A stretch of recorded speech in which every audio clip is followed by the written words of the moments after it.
बड़ी साफ स्थिति।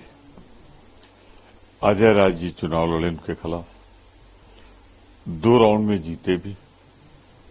मैं खुद मौजूद था मंच पर जिस वक्त राहुल जी ने ये कहा है, तो उनका आकलन ये था कि अगर अजय जी उनको 1.5 लाख पे रोक लेते हैं और 2 राउंड में हरा लेते हैं, तो अगर प्रियंका जी लड़ी होती तो निसंदेह 2-3 लाख से जीतती।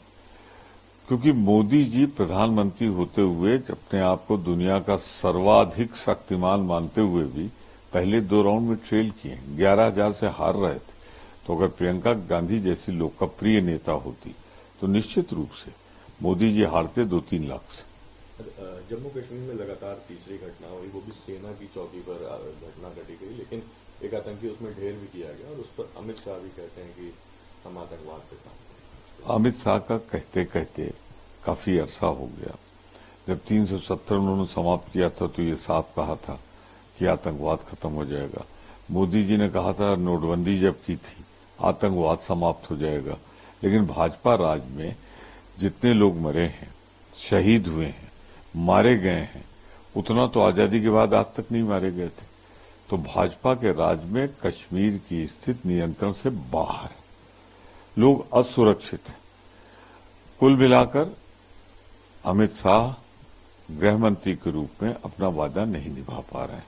अब आपने एक आतंकी को मार दिया, ठीक है मार दिया, लेकिन हमारे जवान, हमारा देश का नागरिक अगर सुरक्षित नहीं है तो ये चिंता का विषय नहीं, शर्म का विषय है केंद्र सरकार के लिए। घटनाएं भी लगातार हो रही हैं, किस तरह से इसको देख रहे हैं? तीसरी घटना भी मैं कहता रहा हूं ना, आतंकवाद का मुकाबला करने में भारतीय जनता पार्टी के अंदर न दृढ़ इच्छा शक्ति है, जवानी, हवाई, भाषणबाजी, इसके अलावा कुछ नहीं। हाल ही में अपनी एक जनसभा में मोहन भागवत ने सलाह देते हुए भाजपा को कहा कि उन्हें संघर्षग्रस्त राज्य को प्राथमिकता देनी चाहिए। इसमें विपक्षी नेताओं ने कहा कि सलाह माननी चाहिए। देखिए, मोदी जी के साथ एक बड़ी समस्या है, वो हम ब्रह्मास्त्र, वो अपने सामने दुनिया में किसी को नहीं समझते, अपने मंत्रियों को भी बौना समझते, उनकी राय पे भी काम नहीं करते अगर एक आध मंत्री छोड़ दो तो। विपक्ष जब उनसे बात करता है, इशारा किया है भागवत जी ने मणिपुर के बारे में, मणिपुर के बारे में महीनों हम लोगों ने कहा चर्चा तो करा लो, बात तो करा लो, बयान तो दे दो।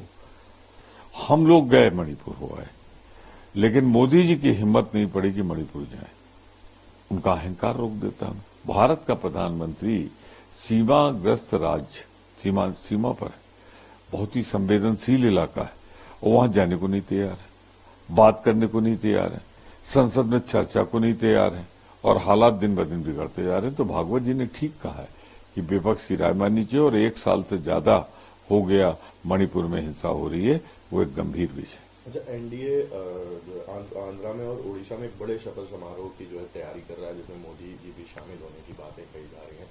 किस तरह से इसको देखते हैं? बात तो बिल्कुल वही है कि जीते हैं, शपथ ग्रहण करें, उसमें उनका अधिकार है, उसमें हमें कुछ नहीं कहना, लेकिन इतना जरूर कहना है कि सिर्फ सरकार न बनाए, आंध्रा का पैकेज दें जो बहुत दिनों से ओवरड्यू है, उड़ीसा पिछड़ा राज्य है उसके लिए काम करें, वहां के लिए एक स्पेशल पैकेज हो। अच्छा, एक आखिरी सवाल, आरएसएस की एक पत्रिका है, उसमें छपा है कि भाजपा के नेताओं को वास्तविकता दिख गई इन चुनावों में, जो वो 400 का नारा दे रहे थे। उसको अगर दूसरी हिंदी में कहें, वास्तविकता नहीं दिख गई, हैसियत पे आ गई है भाजपा।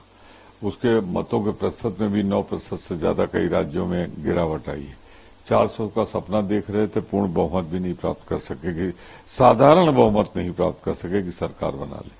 तो भाजपा को अपनी हैसियत याद आ गई है, यही आरएसएस उनको याद दिला रहा है।